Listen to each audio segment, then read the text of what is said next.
Porque, olha só que interessante, dentro da religião, tem-se o costume de atribuir esses comportamentos disfuncionais a Deus. Deus quis, Deus permitiu, Deus deixou. E é uma coisa que eu sempre luto e falo muito para as pessoas. Deus não permite, Deus não quer, Deus não fez. Por quê? Existe em nós a predisposição material, porque nós somos matéria, de nos adoecermos. Portanto, não é a vontade de Deus que as pessoas morram, se adoeçam. Então, essa ideia de que na religião, Deus permite, Deus faz, Deus manda, Deus tira. É claro que é muito fundamentado numa raiz bíblica, onde tudo vem de Deus, né? Não cai um fio do seu cabelo sem que seja vontade de Deus. E as pessoas levam muito isso ao pé da letra. E quando você me fala de uma disfuncionalidade, né? Isso é um termo que as pessoas religiosas precisam compreender.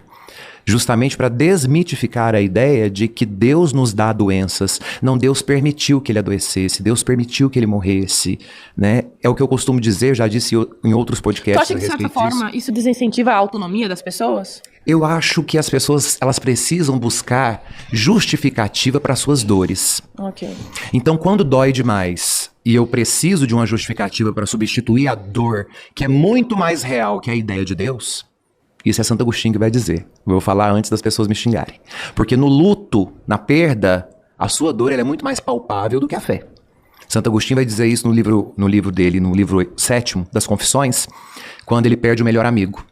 Né, as pessoas chegavam, abraçavam Agostinho e diziam, confia em Deus, reza, confia em Deus. E Agostinho questiona, como que eu posso trocar a dor que eu sinto, que é palpável, de tão forte que ela é, por uma ideia... que é Deus, absolutamente, naquele momento para ele, que não era convertido, uma ideia abstrata. Então todos nós, quando experimentamos a dor, a perda, a separação, o luto, a dor, ela é muito mais palpável, tangível, do que a ideia da espiritualidade, de Deus. Então, confia em Deus, foi vontade de Deus. Isso, na verdade, é uma desculpa que o homem arruma para...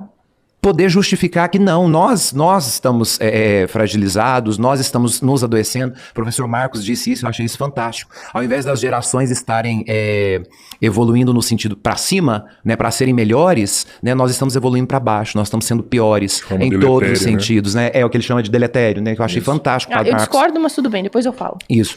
Então, essa coisa toda, dentro do critério religioso, precisa ser desmitificada, porque a igreja, ela não proclama dessa forma.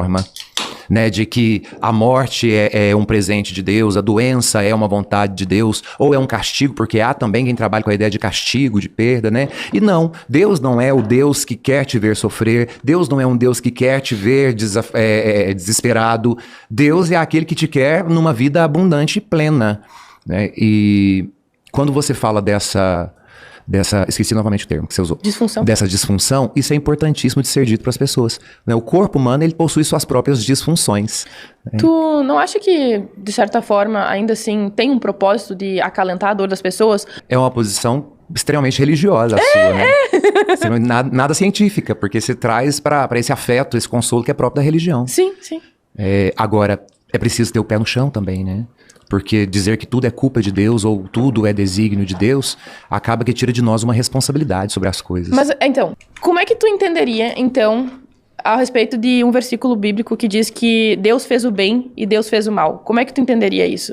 Porque, supostamente, Deus é o criador de todas as coisas. Então, se ele é o criador de todas as coisas, isso não inclui a doença, a morte, a miséria...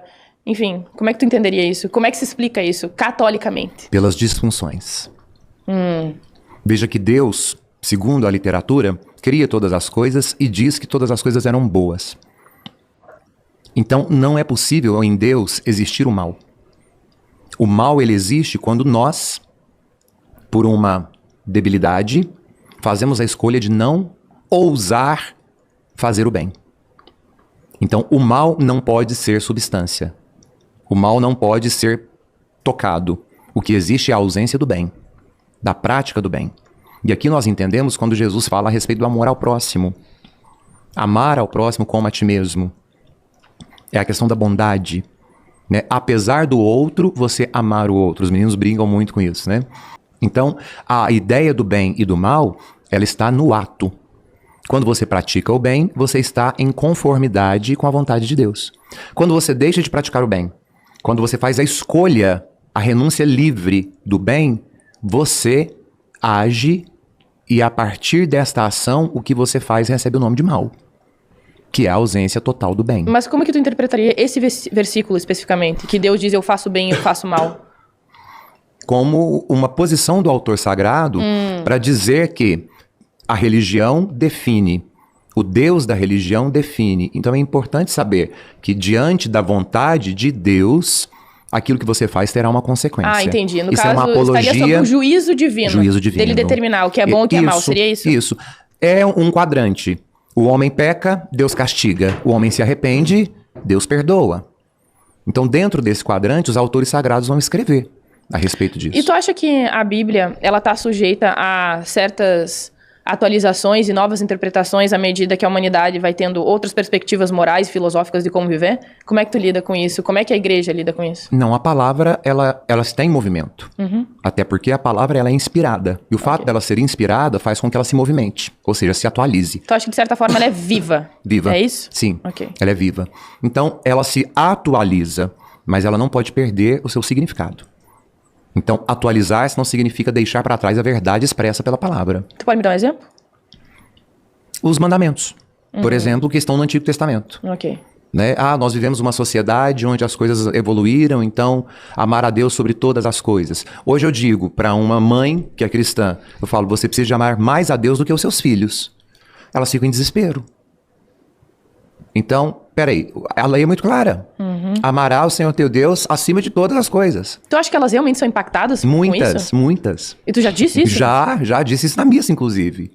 Falo, amar a Deus sobre todas as coisas, mais do que o teu próprio filho, mais do que o teu marido, do que a tua esposa. Que o seu trabalho. Que o seu trabalho, Ok. enfim. É um mandamento que pertence à antiguidade, mas que nunca vai ser mudado. Então, que amor é esse a Deus que a gente substitui tão facilmente?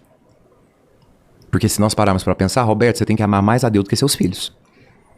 Eu tenho que ir mais na missa mesmo. Acho que não é ir na missa. Não tem a ver com ir na passa missa. pela Eu missa. sei, mas é porque no momento ainda pra mim é difícil. Eu tenho que aprender mais sobre Eu não consigo. Eu não consigo. Você tá entendendo? Eu me nego, porque eu sou ateia. Pior Não, ainda. Não, mas você tá entendendo. Mas eu Zé. tenho uma interpretação, e aí de verdade, que é o seguinte: quando você fala, ame a Deus mais que você ama seus filhos. Meus filhos são, pra mim, um presente de Deus. De verdade. Eles foram o melhor presente que eu já tive. A ponto de eu enxergar esse presente tão bom, tão valioso, que eles sendo pra mim um presente de Deus, e eu sabendo que eles também são filhos de Deus, pra mim eles são como se fossem representantes que Deus me entregou pra cuidar aqui na Terra. Perfeito, então eles podem voltar hoje pra Deus. Se assim for o melhor caminho pra eles, eu penso muito sobre isso. Nossa, Se tu for o melhor foi caminho pra eles, eu pesado. não quero Mas segurá-los aqui. é o que entende como Não que quero segurá-los aqui. Não por mim. E é verdade, não vai ser fácil? Não.